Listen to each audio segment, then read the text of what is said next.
people who are broken or damaged, weak or scared, triumphing over monsters, literal monsters. And for me personally, that's very cathartic, and I think and can be for a lot of other people too.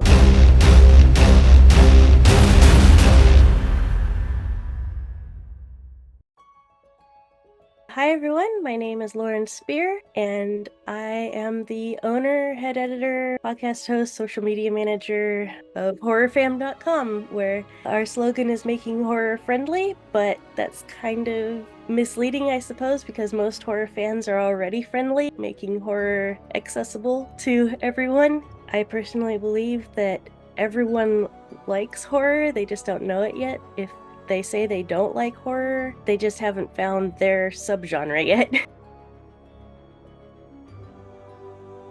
HorrorFam.com launched on October 1st, 2019.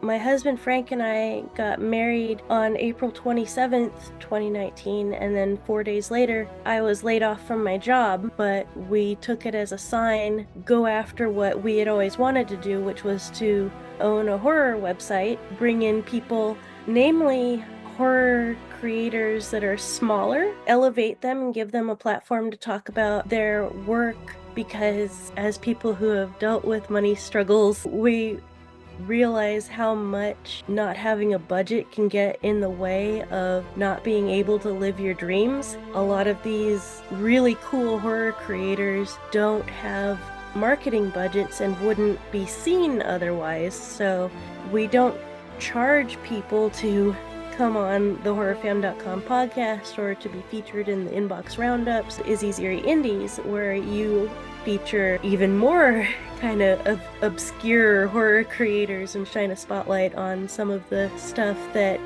is completely out of my radar even. So yeah, it's just a place to not only interact with horror fans, but also horror creators. Everyone that I consider family isn't biologically related to me. Part of HorrorFam.com was wanting to extend that family and find people with common interests. Horror isn't just Saw and Hostel. There is that misconception that horror is just that genre. And it's like, no, you don't understand. There's so much more. There's funny horror, and there's aliens, and there's ghosts, and there's monsters, and there's witches, and there's even like stuff for kids.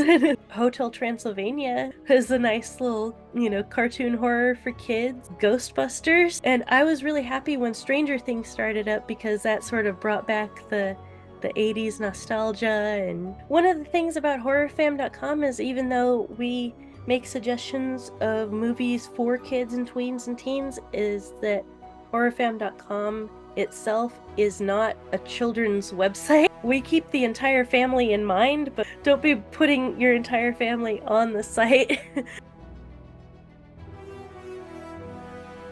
Horror has always been a special interest of mine. Frank, my husband, teases me about how I'm bubbly on the outside but goth on the inside. Part of my natural morbidity also draws me to the horror genre, but I also literally grew up in the horror industry because my parents were both horror movie special effects artists and Halloween mask makers for over 40 years. Literally family, and also figuratively family. My dad did From Beyond, which he tells a story about in the Beetlejuice interview that I did with him, about how that affected Valentine's Day that year. Halloween 3, of course, they both worked on that. They did the masks for that, and you can actually see their work areas during the parts that are filmed in Dompo Studios in Halloween 3. And so watching that with them is really fun, because it's like, oh, that's my mug on the corner of that table. And Dad also worked on Halloween 2. He's the one who did the paint scheme for the Ben Tramer mask. Some of my earliest memories were from Beetlejuice. I used to ride the snake, which I don't mean the sandworm, I mean the banister snake. It was very large. And I would ride that, as a toddler, and I loved that. And We had the carousel hat figures as decorations on our Christmas tree. For years and years, we were finding eyeballs from the when they stretch their faces and they have the eyeballs coming out. We had eyeballs like falling out of drawers and stuff at home because they would often bring their work home with them to do, after hours. Yeah, Beetlejuice was a big part of my earliest memories, and the cast and crew screening of Beetlejuice was the first movie I ever saw in a movie theater. Everyone went bowling afterwards. Gina Davis was still with Jeff Goldblum at the time, and they were so tall. Just being surrounded by people that were like giants in a bowling alley just was like, So that's definitely a core memory. Visiting my dad when he was working on Critters, especially Critters 2 with the big critter ball. I was just so in love with all those critters. I would go and visit each of the critters, and I would like stand on my tiptoes and try to kiss each of the critters on the critter ball, as many as I could reach. And I was so shocked at the screening for that one because it's like, whoa, my dearest friends are misbehaving so badly. Dad was working on the Blob. He was like, yeah, go ahead, stick your hand in that bucket. And so I was like, ugh. And my mom was like, why are you letting the baby touch the Blob? And he was like, it's just methyl cellulose. It's just, the stuff that they use to thicken food with. The Blob was mostly just silk that he had to airbrush with veins and stuff, and then they used the airbrushed silk, kind of did that with it, and then had just gobs and gobs of slightly tinted methyl cellulose, smeared on top of it to make it look slimy. And so it's like, blah. They also worked on some things that weren't horror movies. I mentioned the only time I've ever been out of state was when my parents were working on Teenage Mutant Ninja Turtles 3, which was filmed on location in Astoria, Oregon. And they also ended up working on the Teenage Mutant Ninja Turtles live-action TV series in the 90s, and I helped with that as well. I would powder the suits with cornstarch so that the martial artists wouldn't get stuck inside these foam latex suits when they're like sweating and stuff, and also so it wouldn't just completely rip apart when they took the suits off. Like the William Castle movie Zotz, Forey Ackerman gave me his Zotz coin. We kind of, in certain circles, we became known as the Zotz family, and I was, the youngest and smallest, so I was LittleZotz. HorrorFam.com is everything that I do that's horror, and LittleZotz.com is everything else. It's got some stuff about our cats. I do a lot of art stuff. I recently got into doing stop motion animation. I do my drawings. I realized people seem to enjoy watching because I'm ambidextrous. I can color things with both of my hands at the same time. I just kind of do things. My dad asks me about that sometimes too with my art. When you're doing your art, do you visualize it in your head before it's on the page, or it's like, I don't know, no, it's kind of more just like being possessed. It just happens. Jeez, it's everything to me. It's my literal family, my figurative family, my husband, my best friends. My other best gal, Heather, is the one who drew all of the mascots for HorrorFam. I drew a version of Xander, and I was like, okay, I really want the main one to look like this, but in your style. Heather Landry, also known as Sandpaper Daisy, drew all of our logos, so she's very dear to me. AJ writes all the book reviews for horrorfam.com, and he's been awesome. My husband and I shop at the Dollar Tree a lot because it's cheap.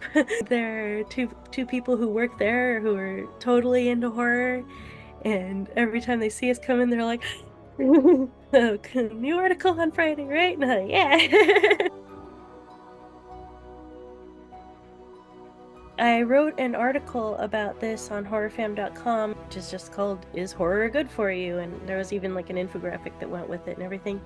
It ties into why we say not to show horror to anyone under 5, because before you turn 5, your brain it can't tell the difference between reality and fiction. Showing horror to children that are under 5 can damage them. I think the only reason that I was okay with it was because my parents worked on the special effects and I was able to hold the scary parts of the movie in my hand and knew for sure that it was fake. But for older people, I do think that horror can be very cathartic, but there are a few caveats to that where, for me in particular, there needs to be a triumph over the evil. I prefer the horror genres. I really love creature features. I love horror comedies. I like a lot of ghost movies because they usually end fairly well. I don't like reveling in misery, and I don't like seeing good people just get trampled over and over and over. That is not fun for me. For some people it is, but if that is something that's healing for you, then okay. But for me, I like to see good triumph over evil, and I like some of my favorite movies, like The Monster Squad, have children triumphing over the monsters. I've never known a life without scars, seeing people who are broken or damaged or weak or scared triumphing over monsters, literal monsters. For me personally, that's very cathartic, and I think it is and can be for a lot of other people too.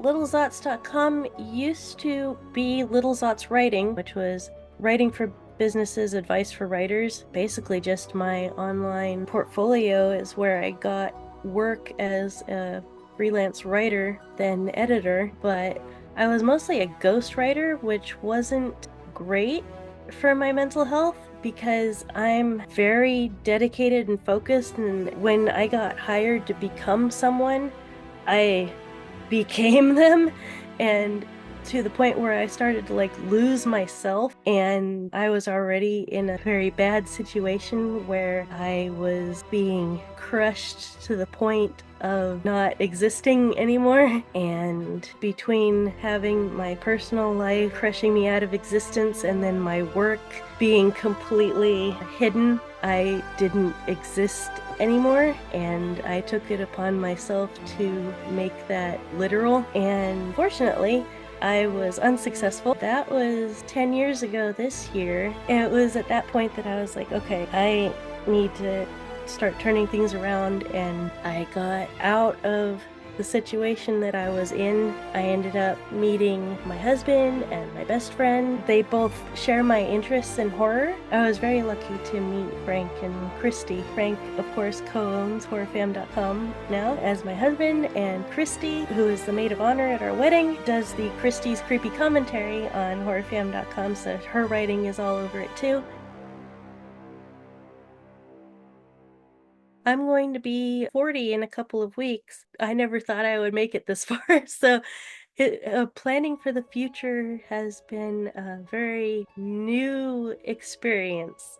I like it, but it's new and it's different, and it's not anything I ever thought I would be doing. I'm still not even used to thinking that there is a future. Even having this moment in the present is totally unexpected for me. So yeah, the present is my future. You got it. It's a little scary, but it's also you know, I I'm here for it.